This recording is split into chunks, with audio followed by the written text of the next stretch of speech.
The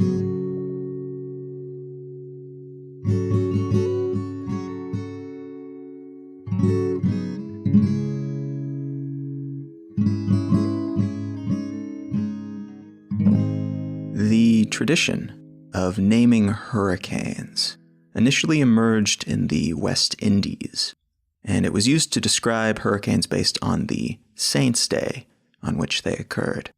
So Hurricane Santa Ana, which hit Puerto Rico on July 26, 1825, was so named because that is the Santa Ana Saint Day.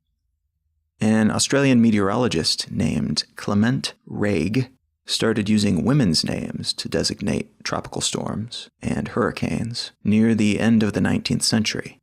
And that convention was continued and made mainstream by the military during World War II, when they were doing a great deal of weather tracking, particularly in the Pacific. In 1953, the United States started naming storms alphabetically, starting with, for instance, Abel, Baker, Charlie, etc. That year, the U.S. also started using female names for storms, though that ended in 1978, when both male and female names were included in storm lists in the Pacific, and that bigendered approach propagated to the Atlantic and Gulf of Mexico the following year. For hurricanes that appear in the Atlantic, there's a list of names that's used for a full 6 years before being repeated. So you may hear the same name for a hurricane 7 years after hearing it for the first time. Though if a hurricane is particularly deadly or destructive or memorable for some reason, that name may be retired permanently by the World Meteorological Association and replaced with something new. Hurricane Katrina, for instance, was replaced in 2005.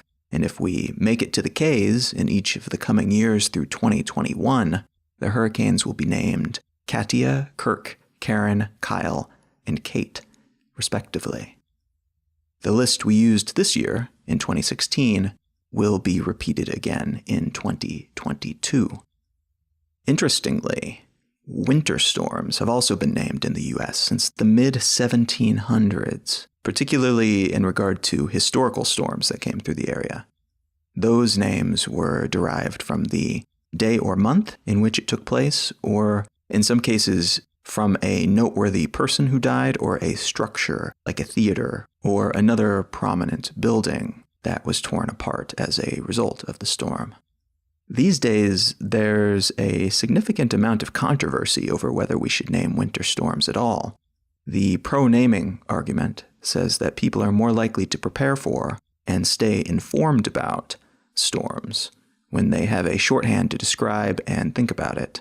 The anti-naming argument says that it's inaccurate to do so because winter storms can dissipate and reform in different places and at different strengths, so naming is a less straightforward endeavor than with hurricanes. For their part, the National Oceanic and Atmospheric Administration and the National Weather Service in the U.S. have said they would not be naming winter storms, and they have encouraged other weather-related entities to do the same.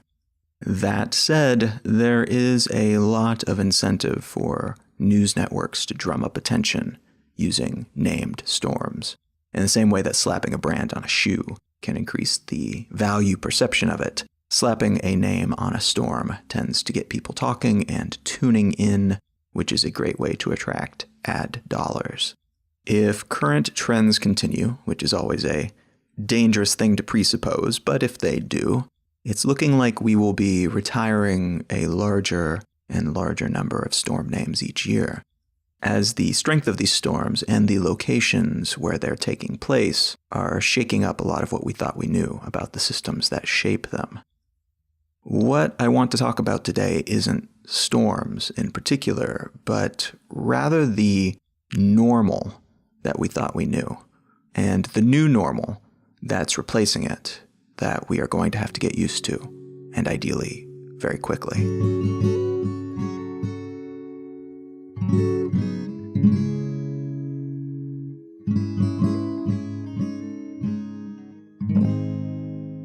You're listening to Let's Know Things.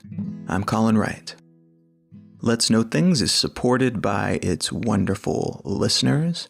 If you go to letsknowthings.com, you will see a list of different ways that you can support the show. Everything from contributing directly monetarily to sharing it with a friend or with your social media or leaving a review on iTunes or elsewhere. All of these things are very, very helpful and I appreciate them. This episode is also brought to you by HostGator. HostGator is my hosting company of choice, and if you go to hostgator.com/LKT, you will receive a substantial discount on their wonderful collection of services. HostGator.com/LKT. And this episode is also brought to you by Audible. If you go to audibletrial.com/LKT, you can give their service a shot. If you are not yet sold on the audiobook thing, I highly recommend giving it a try.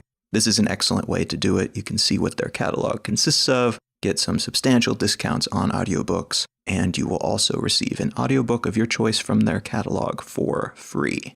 That's audibletrial.com/LKT. All right, let's get back to the show.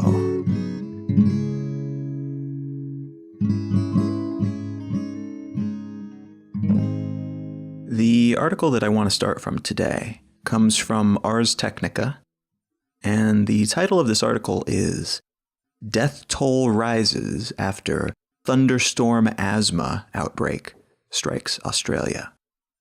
That is a fairly alarming headline, and it's a fairly alarming situation. There are at least 4 dead. Hundreds have been hospitalized. And essentially what happened is record amounts of pollen in the air became saturated by an immense amount of rainfall. And that pollen was then broken into pieces that are smaller and consequently more easily inhaled, and which can then get lodged deeper in a person's lungs and blown around a whole lot easier as well, getting into crevices that it wouldn't normally so easily get into. And the end result is people who suffer from allergies, and particularly asthma, suffering from more intense versions of what they would normally experience. And this story initially appears to be just one more instance of a kind of bizarro weather occurrence.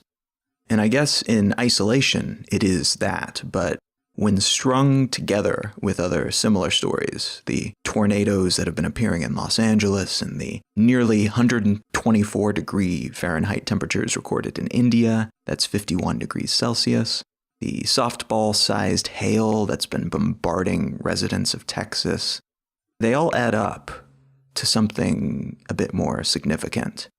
These weather episodes are disruptions to well-established patterns. That's why they're worth reporting on. That's why they are so bizarre. Yes, we have always had hail, and yes, we have always had tornadoes and hurricanes, but the hail is getting bigger and falling in places where it's never fallen before. The hurricanes are, on average, becoming far stronger and arriving at unusual times. The tornadoes are popping up in places where they should not be popping up, based on what we know about climate science. And it's easy to dismiss these news items as novelties, but that ignores the larger pattern that underlies them. The Earth's climate, it has a cycle, and that cycle changes periodically, but that change has a very ponderous pace. It goes incredibly slowly. And every reputable scientist agrees that, yeah, there are these cycles, and yeah, they move very slowly. And what we're seeing right now is unprecedented. It is a shift that is moving those cycles forward more quickly than they should be moving. And human actions are absolutely influencing that speed up, and perhaps even causing aspects of that speed up of these natural cycles. Like with anything, there are a handful of scientists out of all the scientists on the planet who disagree with this, but I have yet to see a single one who wasn't on the payroll of a group that benefits from convincing people that this is not a human-made situation. and that all the other scientists, all the reputable scientists in the world, they're all liars and part of a global conspiracy to convince us that lizard men have not taken over our government and that global warming is a myth invented by the Chinese or by big refrigerator to sell us more ice cube trays. These scientists then are people who are either paid off or misconstruing information. I think it is important to continue to have a debate and to question these findings, but to completely dismiss the vast, vast majority of information and vast majority of voices in this space because a few people disagree and might have some economic reasons for disagreeing. That to me is a misallocation of our attention and misappropriation of legitimacy. So that said, how does this climate science thing work? I think most of us probably understand the fundamentals by now, but a concise summary of the reason our planet is the way that it is goes something like this. The average temperature on Earth, if it were open to the vacuum, no atmosphere like on the moon, our average temperature would be something around 0 degrees Fahrenheit, which is negative 18 degrees Celsius. But because of our atmosphere, the average temperature on Earth is more like 59 degrees Fahrenheit or 15 degrees Celsius. So what magic in the atmosphere makes this happen? Well, it's the magic of greenhouse gases. And under this header, wearing this label, you will find primarily water vapor, nitrous oxide, ozone, carbon dioxide, and methane. There are others, but these gases are the dominant players in Earth's atmosphere in this regard. These gases bear the moniker greenhouse gases because they cause a greenhouse effect.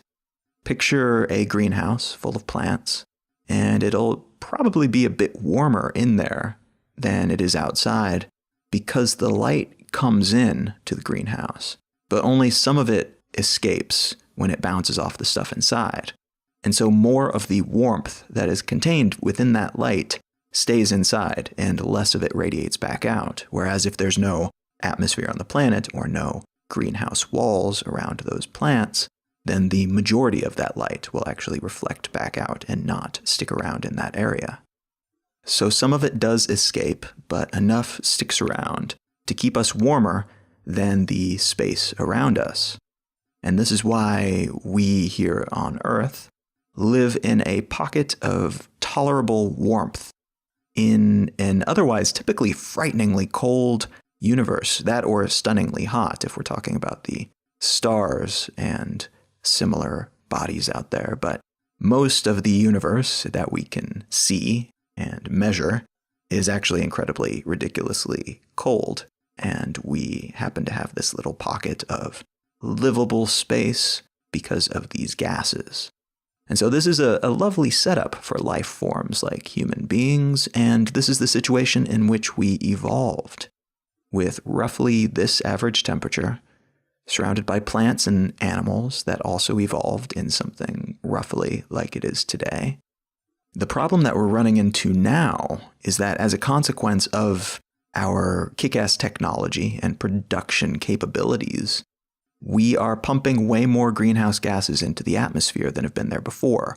That is to say, there was maybe a time in Earth's history when it was like this as a consequence of seismic and volcanic activity or something like that, but we were sure as hell not around back then. And if there was life on the planet at that point, it would have been something far different from us, with far different needs in terms of what it needs to live.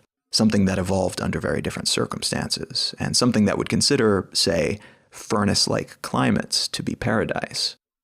As we humans continue to put more greenhouse gases up into the atmosphere, like CO2 and methane, those gases then bounce more and more heat back at us, heat that would otherwise be reflected back out into the vacuum of space.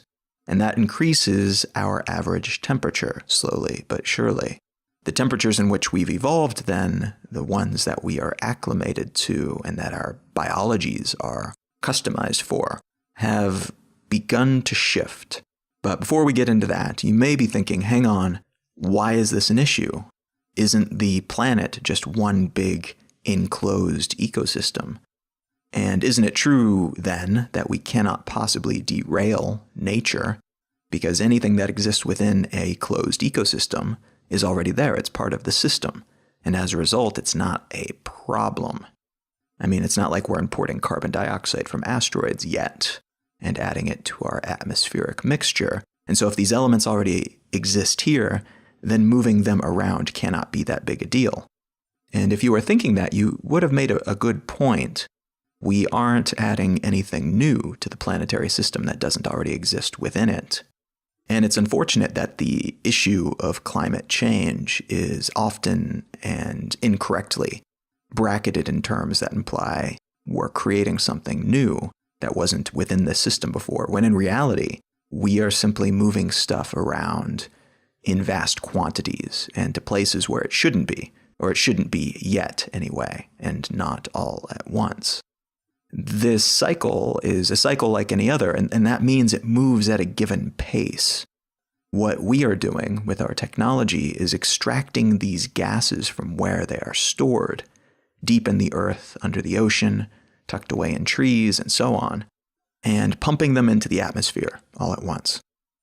If the planet was able to move along at its normal pace, it would be hundreds or thousands or millions of years before all that buried carbon would be reintroduced into the air, and it would probably do it a little bit at a time. And the consequences of that would not be such a big deal. That would be the normal plodding pace of this planetary cycle that Earth has.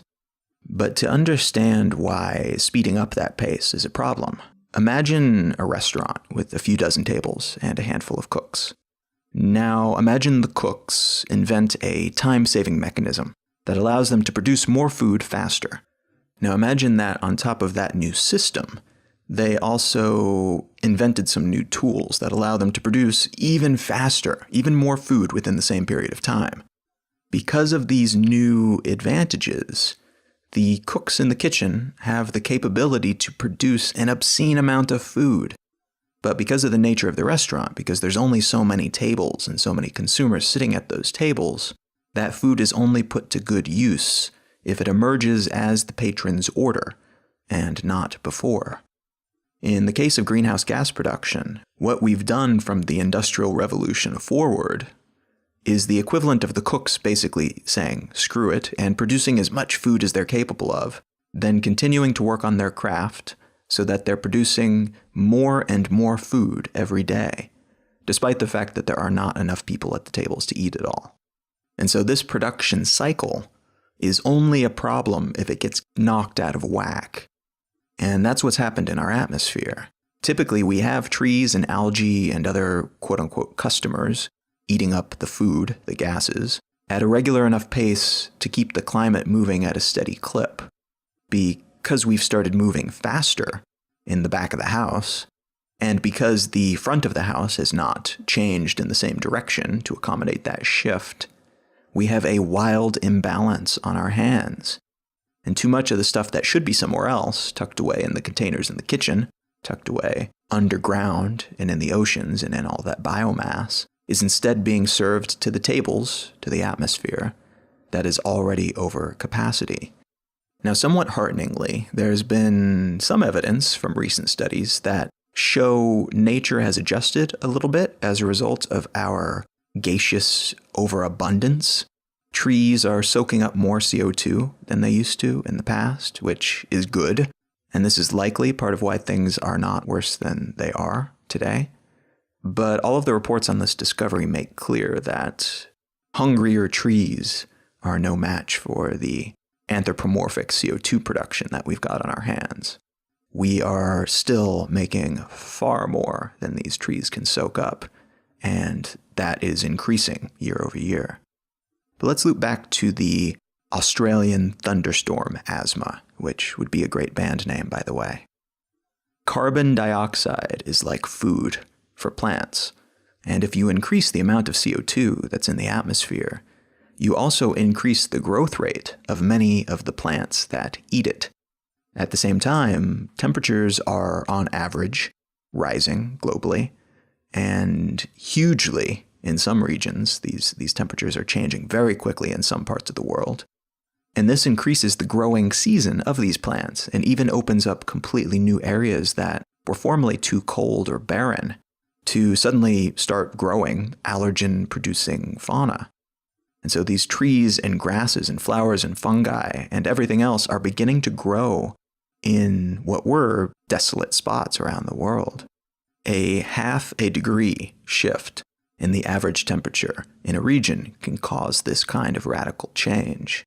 A full degree or a 2-degree shift could be absolutely devastating to the status quo. And another consequence of this shift that's happened already is that springtime, the season, spring, is in effect longer in many parts of the world. And this means an increase in the presence of blooms and fungal spores that can exacerbate existing or even trigger dormant allergy systems in the locals. And it also means that those symptoms will stick around for longer. Hence, thunderstorm asthma. As someone who's suffered from allergies my entire life, this is not good news to me. Growing up, before I started receiving 2 allergy shots every week, 1 in each arm, for something like 5 years, there were months out of every year during which I essentially had trouble functioning as a normal human being. My eyes would be swollen and itchy and sticky and red, and my nose was clogged when it wasn't drippy. My throat was sore for months at a time. Sometimes I would get hives all over my entire body, just from going outside, and then sometimes from being inside as well, because there's a lot of allergens everywhere you go. This is something that dramatically influenced the way that I developed as a person, and it's something that still impacts me to a much smaller degree today. For years, I was essentially allergy-free because of those allergy shots, which work a bit like vaccinations. The shots are really just small doses of what you're allergic to, and then over time, your body builds up an immunity. Today, though, I don't really need the news to tell me that something has changed in terms of allergen production. Because for several years, I have felt increasingly every year, my eyes start to grow puffy and red again, and my throat getting a little sore when the seasons shift. The pollen levels worldwide have been sky high, and pollen records are being broken seemingly every month all over the world. And the same is true of fungal spores and other natural allergens. This is a huge bummer for me, but it will likely also be a major wake-up call for other people who have never had allergies before. There's evidence that they are being newly triggered in some people by this shift, and in others, latent but low-level allergies are finally being noticed because the things that set them off are now reaching these incredible new high levels.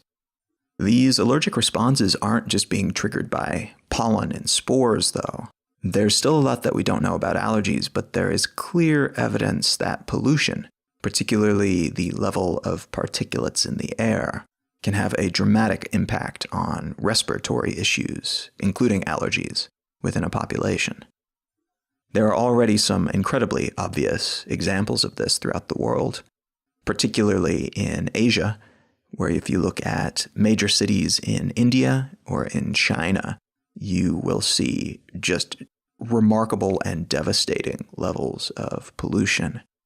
In China, in Beijing, they tried to build a giant smog-sucking tower, basically, something that would clean the air and would clean a great deal of the air every day. And a recent piece in Quartz talks about how that tower essentially was no match for the level of air pollution in the city. The difference that it was making was barely registerable, and there's a good chance that it simply was not up to the task of that much pollution. So in addition to the macro-scale issues of water toxicity and poisons in the soil and waste working its way into systems where we do not want to have any waste, there are micro-scale issues that have become quite visible and deadly in a big way as a result of this rampant development that's occurring all over the world. When we talk about particulates, what we are talking about is atmospheric particulate matter. And that is a term for microscopic bits of solids or liquids suspended in the air. And it can be natural from like forest fires or volcanoes, or even the water from sea spray, which is the most common particulate, makes up something like 80 or 90% of all the particulates in the air. But they can also be human-made, like the so-called inhalable coarse particles that are pumped into the air by coal power plants and car exhaust. So some particulates are natural, some are man-made, but simply being natural doesn't mean they're harmless. The particulates that result from fires, for instance, whether they're wildfires or campfires, are actually remarkably horrible for a person's health, even though we tend to think of the latter, campfires, as something quite natural and quaint and nostalgia-inducing. It's actually really, really bad for you to sit near a campfire. Many of these particulates, especially those referred to as PM10 and PM2.5, which refer to particulates between 10 and 2.5 micrometers in diameter, respectively, are quite harmful to humans and other living creatures. A heuristic to keep in mind when talking about particulates is that the smaller the particulate, the more damaging it can be. Because just like the pollen we talked about with the thunderstorm asthma, the smaller the particulate happens to be, the deeper into our system, including our lungs, it can work itself. So bigger particulates are not harmless, but they are more likely to be blocked by eyelashes and our internal membranes and things like that. Smaller particulates can flow right past these defenses into our systems and can sometimes even punch right through our lungs and other membranes. It's really not a pleasant thing to think about because these things are everywhere. Particulates of this scale, of PM10 and PM2.5, have been designated by the World Health Organization and the International Agency for Research on Cancer to be a Group 1 carcinogen, which is the highest on the scale, and this means that they have plenty of evidence showing that it is indeed quite cancer-causing in humans. A study in 2013 showed that for every 10 micrograms per cubic inch of PM10 in the air, the rate of lung cancer for locals goes up by 22%. And for the same amount of PM2.5, the smaller ones, the rate of lung cancer is increased by 36%. So that in mind, a recent test conducted near that air filtration tower in Beijing that failed, or at least failed to do as well as they hoped it would, showed that in the area where it was cleaning, the PM2.5 concentration was measured at 89 micrograms per cubic meter, within about 5 meters or 16 feet of the tower itself. So if the rate goes up for every 10 micrograms per cubic meter, and the level within that range was 89 micrograms per cubic meter, and it went up to 109 as soon as you got a few hundred feet away, then you can understand the size of this problem and the issues that are emerging as a result of it, particularly in cities like Beijing and other fast-growing, very populated, very industrious cities around the world. The WHO's maximum safe level, like the high end of what you want to have in a city for PM2.5, is an average of 25 micrograms on average in an area over the course of a day. So 25 is the max that you want to have, 89 is the clean air version in Beijing, and 109 is the less clean version. It's not a pretty state of affairs, and you can see why people tend to wear masks while walking around those cities right now. But beyond just particulates, a lot of big cities, and particularly these massive quick growth hubs like Beijing, also have some other problems to worry about that are emerging as we learn more about what is taking place in the air. One such issue is addressed in a recent article on Quartz, and it's entitled "Antibiotic-Resistant Genes in Beijing's Smog Are Nothing to Worry About," Chinese officials say. And in this article, you can read about the studies that are showing that the smog in Beijing contains a huge number of antibiotic-resistant genes, which unto themselves are not anything to worry about. They are not active. They are not something that can have any impact on our immune system. But they could, at some point, be transferred to pathogens, which very much could have an impact on our immune system. And that transference is something that would be of immense concern, not just to China, but to the whole world. Because disturbingly, these metagenomes, which is a term that refers to free-flying genetic material that is gathered from the environment, these metagenomes also show immunities to carbapenems, which are kind of our last chance cures for infections that are antibiotic resistant. And so there's pieces of DNA in the environment that could be scooped up by pathogens in the environment that are immune to not just antibiotics, but also the medicines that we use to cure things that are immune to antibiotics. This is being played down by the Chinese media, and thankfully it hasn't proven to be an issue yet, but it absolutely could become one.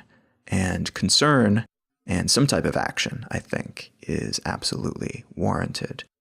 Respiratory illnesses and airborne pathogens suck, and they are real issues that warrant real action, but they aren't even the biggest or potentially most impactful issues at hand in this discussion.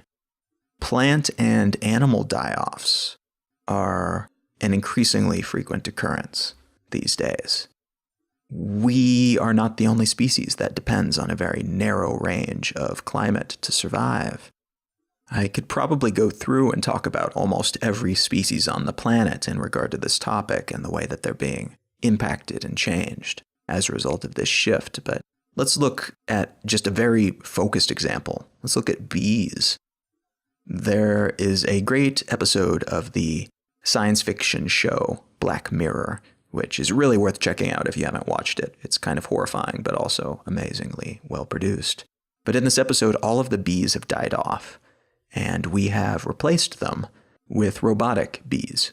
That episode goes in some wild directions and is more of a commentary on how we behave online in our online social spaces. But the core of the idea that leads to the plot of this episode is that if a common pollinating insect or other creature like bats were to die off, so would the entire food web in the area. And if the entire food web in the area died off, so would we. We are part of that food web. Make no mistake, if all of the bees were to die off, that would probably lead to a significant, if not the entire population of the human race dying off as well. Unless we came up with some kind of robotic bee replacement. And so as such, humanity does have a truly selfish reason, above and beyond just not wanting to be assholes to all non-human life on the planet, to try to keep them alive and try to keep them healthy, to try to keep those food webs intact. Because it's not just being kind to animals and not just being kind to the cute little buzzing bees that should be guiding our actions here. There is also a purely selfish reason to want to keep these animals alive and to keep these things from going extinct. And that is that we are interconnected with them. And their well-being, in part, determines our well-being. And that's true not just for creatures on land, but also those that live underwater. There was a piece in the Washington Post recently entitled, "What the Sixth Extinction Will Look Like in the Oceans. The Largest Species Die Off First." And what this article talks about is something that has been of increasing concern, but kind of on the undercurrent of public conversation for several decades now. And that is that sharks, whales, giant clams, tuna, all of these creatures that are near or at the top of the oceanic food chain, they are dying off in droves. And what that seems to indicate is that there is an issue lower down on the food chain. They are not able to get enough food to sustain themselves because somewhere in that web of interconnected creatures, something is dying off, which causes something else to die off, which causes something else to die off, which then cause the whales to die off. Now, this is something that already happened on Earth before, at least once, that we know of, during a period that we refer to as the Late Quaternary Ice Age, which took place between 30,000 and 5,000 years ago. And during that period, our ancestors ate pretty much anything that was big enough to hunt, and consequently, most of the large land mammals disappeared completely. What's happening now is partially the result of something similar, things like overfishing, but that's really only an exacerbating factor to the main issue. And that main issue is that climate change and the secondary effects of climate change, like oceanic acidification, are killing off the lower rungs of the underwater food web. And it's the reverberations of this that are demolishing the larger sea creature populations, in the same way that all the bees dying off would significantly reduce the human population. We would not have enough to feed ourselves, and substantial portions of our population would starve to death. And those who survived probably wouldn't be having as many kids.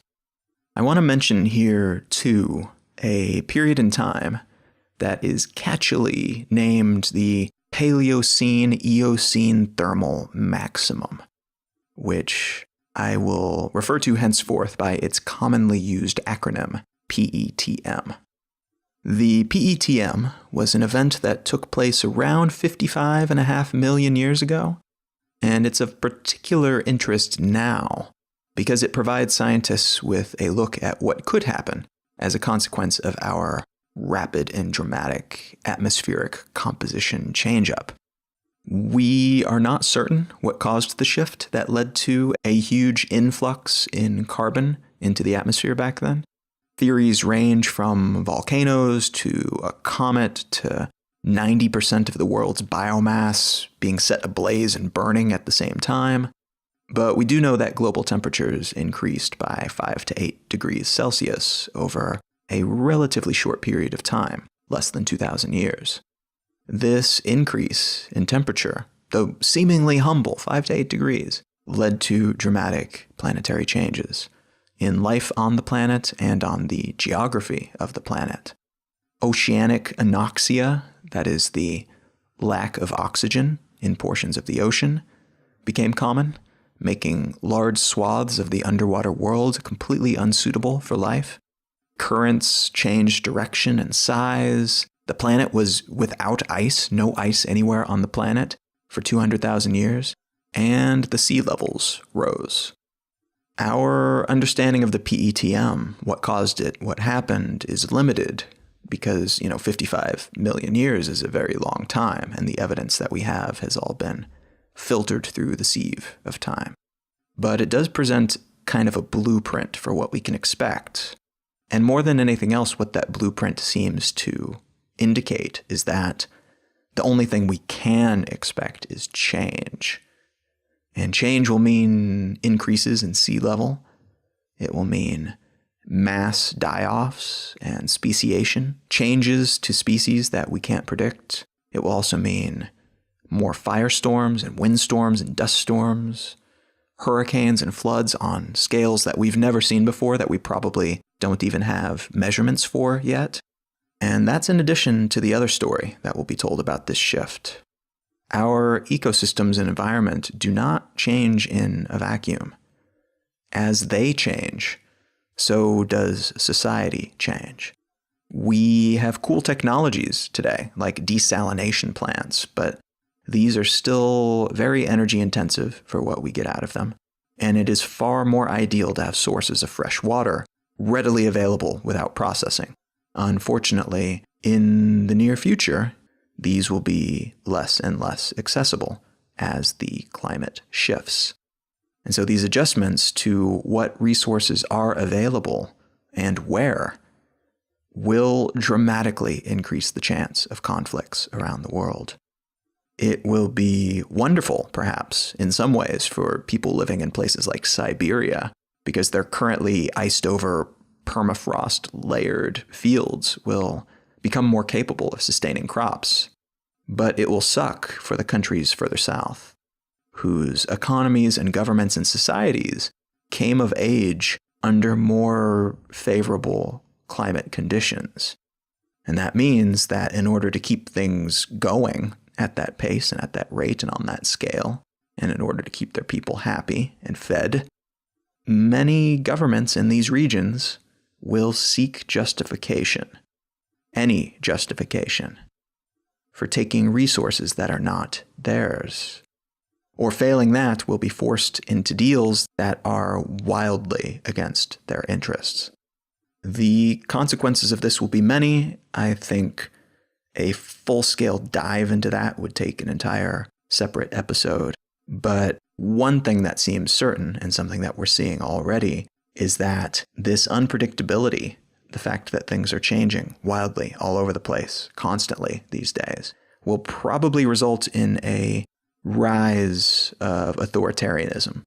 And this authoritarianism will probably not be a passing trend without some major changes in the way that we deal with each other, governmentally and intergovernmentally. When things are less predictable and more scary seeming, and when there's more information available than there are people who can parse it or who are willing to parse it, a lot of people who typically value things like freedom will be more than willing to give it up in exchange for perceived security. As I mentioned in a previous podcast, there is a lot going on around this issue of climate change that we are not really talking about. And we aren't really talking about it because doing so honestly and with all the facts on the table could conceivably leave us with worse consequences than if we actually rallied behind an ultimately unattainable goal.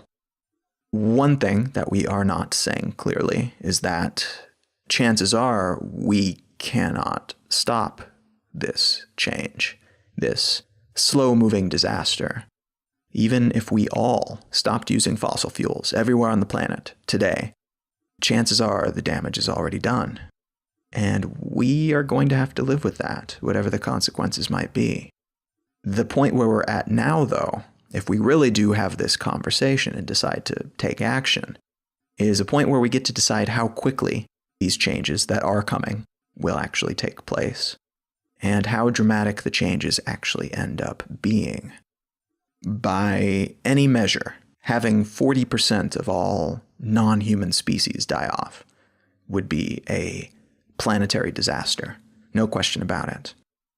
But 40% sure beats 80% dying off, or 100%. A few inches of sea level increase would be devastating to many coastal areas, and it would lead to massive relocations around the world. Think about the current refugee crisis, and then imagine that, but on a massively larger scale, 100 or 1,000 times what it is today. That is what we can probably expect in the coming decades, unfortunately. And so a few inches would absolutely suck, and it will cause massive relocations. But it is way better than having a sea level rise of a few feet, or 5 feet, or 10. And so you could look at the best, newest information out there and come to the conclusion that we have lost this particular battle. And in a lot of ways, you would be right, frankly. But we still have a chance to lose on our terms, and to lose in such a way that society actually becomes stronger as a consequence of that loss. And so that the overall impact is thousands of times more tame than it could have been had we not continued to struggle to the last. That said, recognizing and acknowledging that this is not an impending temporary condition, but rather a new normal that is already in a lot of ways here. That's important. And it's important that we allow that knowledge to impact the actions that we take, the decisions that we make, our mental model of how the world operates. It's a perspective that is worth considering anytime we make any kind of decision, particularly those that reverberate into the future. What kind of work do you want to be doing 10 years from now? What kind of relationships do you want to have in your life? On a larger scale, what kind of society would you like to live in? Where do you want your power and food to come from? What might be most ideal for a world in which everything has changed and in which there's more conflict than ever before, and in which global trade relationships have been bruised and water levels have risen and mass die-offs of perhaps integral species have occurred? To put it another way, it's not enough to simply report on instances of thunderstorm asthma as a bizarre one-off that occurred somewhere we don't live. Thunderstorm asthma is just one relatively tame example of the new, unexpected issues that we're going to have to learn to deal with on a regular basis. If you think that ecological disasters and the resulting die-offs and political conflicts and economic issues are temporary conditions that we're dealing with now but won't have to worry about in the future, you should probably think again. The new normal is, in a lot of ways, the same as the old normal, which is to say it's not static, it's ever-changing. Those changes are just sped up a bit now because of how fast information travels, how many connections we have tethering everyone to everyone else, because of the technological might of the planet's dominant species, that's us, and because of the way we consume and produce and influence the world around us, both natural and social. Like most things that seem to be just absolutely horrible, there is a chance to do some really good things in the current and coming flux period. To do so will require an understanding of how things are shifting, in what direction, and on top of that, where you would actually like them to shift next. But unfortunately, these are not changes that will disappear if we close our eyes and tell ourselves that they're not real. These are problems that are wrangleable if we choose to be the people who take responsibility for what happens next. But taking that kind of responsibility will require a great deal of change of a different kind. Change within the imaginary world that we've built as a species, that collective hallucination we call society, that we call civilization. These are the things that determine how we leverage our powers, our inventions, our tools, our systems to ameliorate the worst of the damage and save what we can and build something more stable, something more resilient moving forward.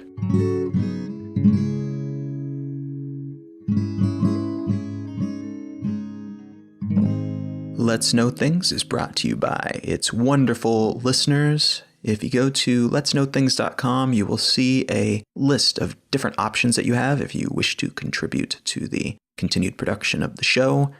You can contribute a sum of money. You can set up a monthly payment if you care to. You can go to iTunes and leave a review. You can share the show with your friends, with your relatives. There are lots of different ways to contribute if you are enjoying what you hear. A great big thanks to everyone who has already contributed in some way. I very much appreciate it. And a thank you in advance for anyone who is considering doing so. I appreciate you listening either way. This episode was also brought to you by HostGator. HostGator is the hosting company that I have gleefully used for many, many years. They have excellent products, excellent customer service.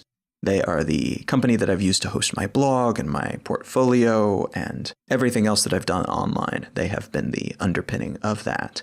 And if you go to hostgator.com/LKT, you will receive a substantial discount off of their already reasonable prices. If you are thinking of starting your own portfolio, your own blog, building a website for your business, this is a great opportunity to do so with a wonderful company at a substantially discounted rate. hostgator.com/LKT. And this episode is also brought to you by Audible. I am hooked on audio books. I am particularly hooked on nonfiction, listening to audiobooks when I go for walks or when I'm cooking. It really plays in well with other aspects of my lifestyle. And Audible has the, by far, biggest collection of audiobooks in the world, something like a few 100,000 in their catalog. And their app is a pleasure to use, and they are offering you the opportunity, person who has not used them before, to get a free trial All you have to do is go to audibletrial.com/LKT, and you will receive a free month of Audible and an audiobook of your choice from their catalog that you may keep whether or not you end up sticking with them past that free month. You may already have a book in mind to spend that credit on, but if you do not, might I recommend the novel The Water Knife by Paolo Bacigalupi. This is an excellent work by an excellent author, and it's quite relevant to the topic here, actually. It is a story that takes place in an extreme scarcity scenario. It takes place predominantly in Phoenix, Arizona, in the United States, in a world post-drought where the water cycles have been messed with. There's not a lot of clean water to be had anywhere. And consequently, the politics around water become very interesting. And so-called water knives are people who go around and turn off water to certain areas to essentially kill them if they do not play ball with the people who are in power. This is a world in which the rich are building completely enclosed ecosystems. These habitats are kind of the equivalent of suburbs, except they're great big towers that have enclosed water cycles. And they're doing this while the rest of the world around them succumbs to extreme drought. I won't tell you anything more than that. I don't want to ruin the story, but the setting itself, I think, is interesting enough. And Bacigalupi is an author who has written a bunch of really wonderful kind of near-future science fiction. And it's a really interesting look at the way politics hopefully won't, but could develop if things get really crazy in terms of our own water cycle and the availability of clean water. So that's The Water Knife by Paolo Bacigalupi. Great book you can spend that Audible credit on if you care to, or you can find it at your local library, at your local indie bookstore, on your Kindle, on Kobo, wherever is most convenient for you. You can find the show notes for this episode and every episode at letsknowthings.com. There you can also sign up for the weekly newsletter, which is just a collection of links to interesting things that you will receive every Monday for free. You can find Let's Know Things on Twitter, Instagram, and Facebook at Let's Know Things. You can find me, Colin, personally, on all the social networks pretty much at Colin is my name. You can find my blog at exilelifestyle.com, the complete list of books that I have written at colin.io. Thank you so much for listening. I am Colin Wright, and I will talk to you again next week.